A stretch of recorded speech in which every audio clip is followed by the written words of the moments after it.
and I'm just going to give a short presentation on our work on improving the translation of out-of-vocabulary words using bilingual lexicon induction in low-resource machine translation. So obviously, first I want to motivate the work a bit and like why we're interested in it. It might seem like an obvious point, but in low-resource NMT, when one of the languages is low-resource, there's a smaller amount of data, and that data often comes from specialized domains such as religious texts or IT. As a result of this, models train on such data. The data is a poor sample of the true distribution of the vocabulary for the language, and models have to make predictions of words at test time that they've not seen in the training time. So we're trying to improve prediction of such words.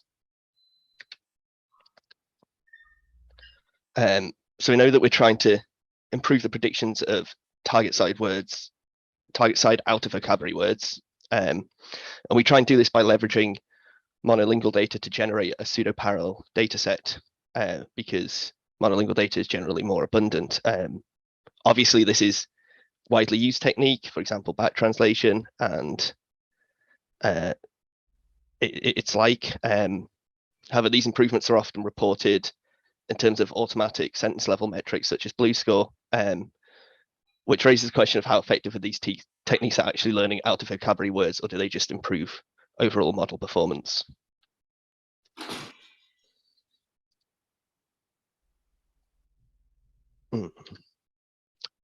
So this work is motivated by the work of Hu et al. From domain adaptation.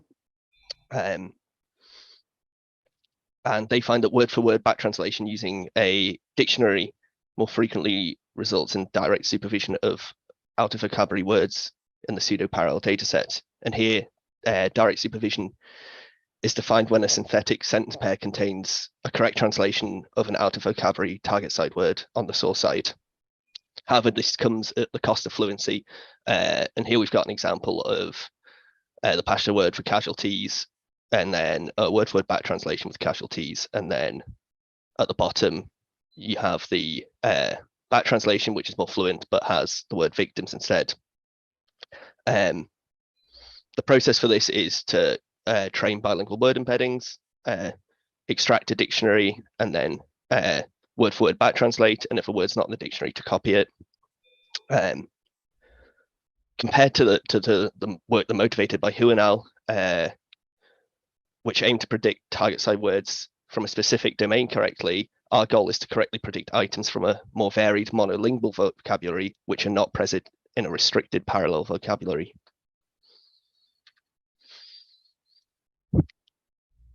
So for this work, we used English Pashto. There's a couple of reasons for this. One is that Pashto is a genuinely low resource language. And the data that was available on Opus contains data from specialized domains, like I previously mentioned. Pashto also has a rich morphology. For example, verbs are conjugated from 4 different bases that mark for tense and aspect. And this is particularly challenging for bilingual lexicon induction. So we introduce a new approach to obtain a bilingual embedding space. And finally, we have access to a BBC evaluation set, which consists of news articles, and hence it contains new vocabulary items that are not present in the parallel data.